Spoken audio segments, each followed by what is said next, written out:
Let's be honest, your first design portfolio will be the hardest one you've ever made, especially you have no bootcamp and no design degree. People said, just get some work and pull together a case study. But how? That's exactly why I'm making this video, because I want to give you the support I wish I had when I was starting out. Hi, I'm Jen. I'm a product designer at a fintech here in London, and I'm a self-taught designer, so if you're interested in how I make the switch, you can check out this video here. These days, I've also started interviewing designers, so I can share some tips for you. And since there are lots to uncover, so I've broken this video into two parts. This video, part one, I'll mainly share what recruiters are actually looking for and what to include in your portfolio. And most importantly, how to come up with a case study if you have absolutely no experience. And in part two, I'll teach you how to turn these projects into a real case study, demonstrate your full potential. So make sure to subscribe me and do not miss out part two. A portfolio is simply a shareable link that showcases your work, and we usually follow this structure. You usually start with a short intro, 2 to 3 sentences about who you are and what you care in design, and followed by 2 to 3 case studies, some small projects you finished, and we'll talk more about it in part 2. And finally, about you. This is a session that you can introduce yourself a bit more personally, like your hobbies, your background, what got you into design. This is my personal favorite to read all time, because at the end of the day, we're not just hiring a designer, we are also hiring our teammates. So we'll be really excited to meet this person as well.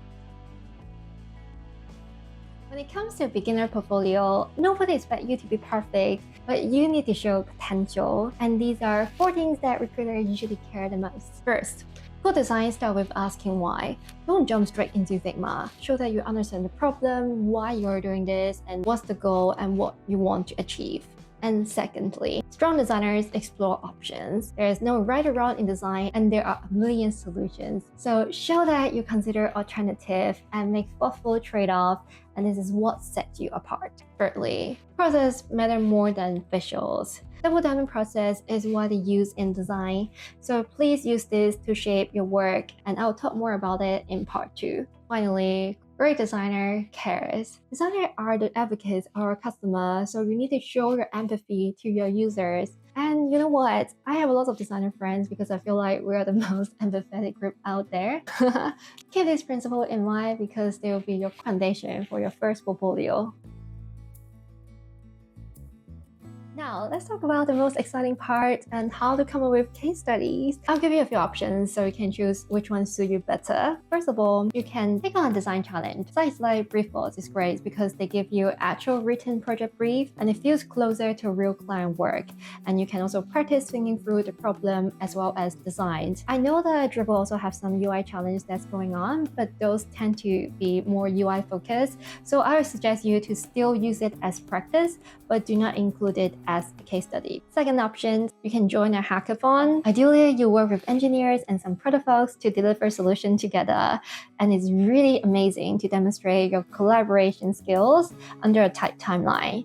And you can find those hackathons on platforms like DevPulse or Major League Hacking. Or you can just search for design-specific ones on Eventbrite, LinkedIn, or Meetup, or just Google it because I don't know where you're based. So hopefully you can find something interesting around your area. And it's actually fun because you can work with real people and you may meet some friends.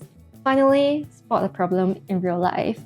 Maybe your local coffee shop's ordering system is confusing, or maybe you found something interesting you want to do. Marisa started self-initiated projects like their outfit generator and the photo booth, and it's actually amazing to show her passions and her skill set, and those kind of projects really make you stand out. So for me personally, I've tried all 3 of them. So I use these case studies to land my first freelance project, and I replaced that with real-life example. So this is like a step-by-step process. I didn't get something big initially, but who knows for you?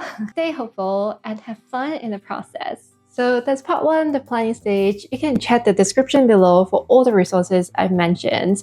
In part 2, I'll dive deeper into how to turn these projects into a strong case study.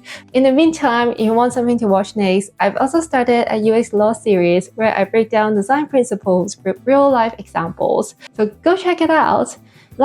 if you have any questions. So right now, I'm still under 1,000 subscribers, so I'll try my best to answer everyone, but I can't promise in the future. I'll see you soon. Bye.